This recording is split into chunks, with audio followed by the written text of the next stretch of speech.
Yeah, cheers. I really just can't go there yet. Here's what we do know, and it's going to stay the same no matter what.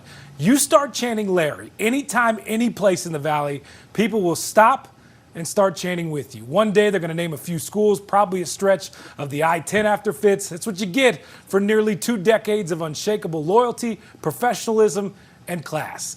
I really don't know what you say to someone who has done so much for so many, but my guess, whatever it is, you start by saying thanks. Dear Larry, a thank you seems so simple, silly really, considering what you've done for our city. I love what I do. I love this community. I would never play anywhere else. But knowing what I know about you and about what you value in relationships, I'm hoping you can appreciate the personal touch that only a letter can deliver. So here it goes. Thank you for proving what we all knew then.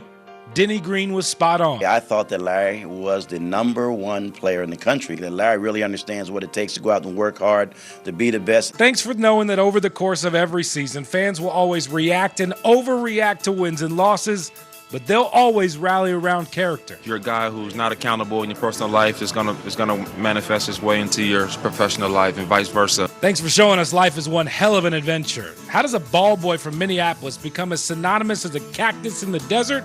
Hands and heart. He's caught by Fitzgerald.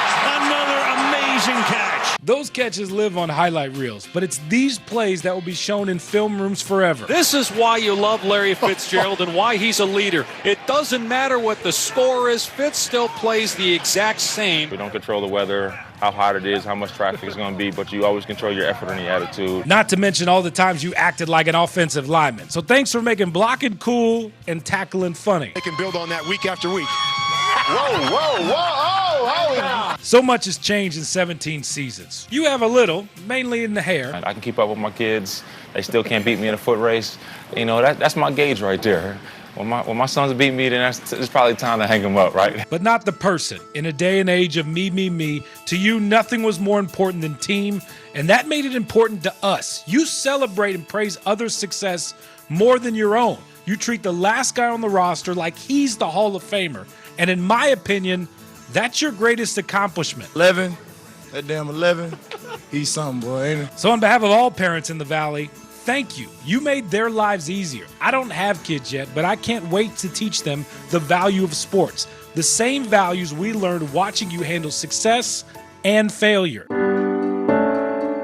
I say failure, but that's not really true. Not winning a Super Bowl, but showing up to work every day like you're playing for one only serves as a great teaching tool for all of us. No failure in that, only lessons. Always dream, Cam, always dream. Just continue to always believe in yourself. Losing hurts, and winning is a shovel pass, but playing without class and grace, that's unacceptable. And I just try to be respectful of the game and be respectful of the players that play it, you know, because this game was great before I got here and it's going to be great after I leave. We could do this for hours, thanking you for the memories, the moments, the at your locker humor. Where we were sitting.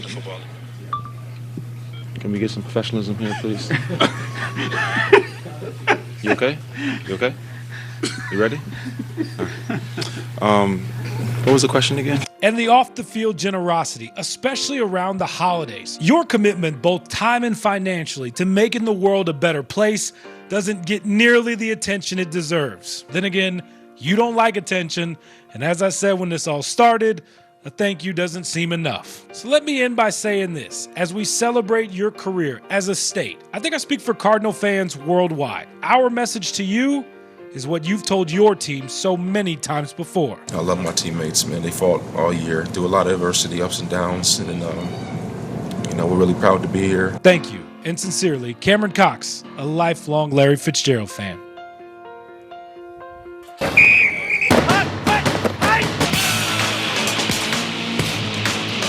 Yeah, here we go again. This mess is not Rick Tockett's fault. He hinted at it Wednesday night after the Coyotes were eliminated from playoff contention what the problem was. But since he is pure class and is not just going to come out and say it, I tracked down a former anger translator to help us out. Yeah, it's frustrating. You got to just take a hard look and how do you get better? What do we need? Translation. Help!